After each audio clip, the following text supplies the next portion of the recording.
Regis community. I miss you all. I know you all miss me. It's your favorite grad intern, Judcine Felix, here with an inclusion tip for the hour. Shout out to Audrey Grace, our Chief Diversity Officer, who has been pumping out some great inclusion tips for all of us. And I just wanted to kind of bring one up also during this time and just remind you all how to create an inclusive community. And this community can be whether it is in the workspace, your office, the hallway, the cafeteria, and mainly the classroom. So within creating an inclusive community, we need to all check off those boxes to make sure all those places are also inclusive. Inclusive as in belonging and welcoming to all.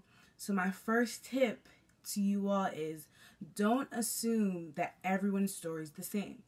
Oftentimes in classrooms, we can kind of give off the impression that generally we have the same story. And as a student, I've been in a situation where professors automatically assume that they know my story, that they know where I'm from, and know my intentions in the classroom. So don't assume you know someone's story and that our story is all the same. It's okay to check in and to ask. A great way to start off the classroom, or even new staff members, a great way to start it off is share something that you would like me to know about you. That's a great way to start off the classroom.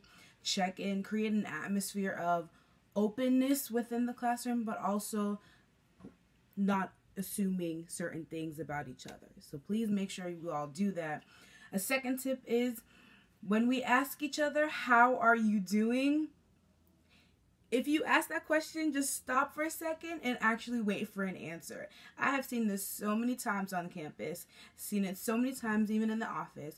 When someone asks me how I'm doing, I'm going to answer really how I'm doing.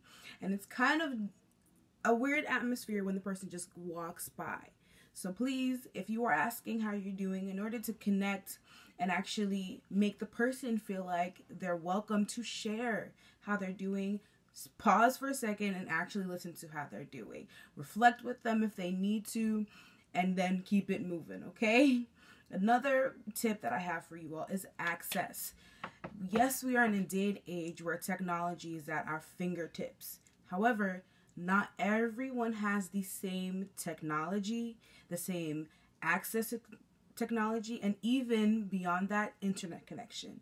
So as a community, whether it's your classroom professor who is assigning certain things, expecting, I should say, that students have a certain access to technology, check in with your students to make sure that they have that access.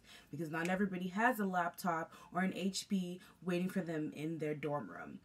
Or on the other side, as a staff member, not everybody has the same equipment to use certain applications. So in order to create and make them feel as though they're part of the community and part of that, make sure you're checking in with everyone.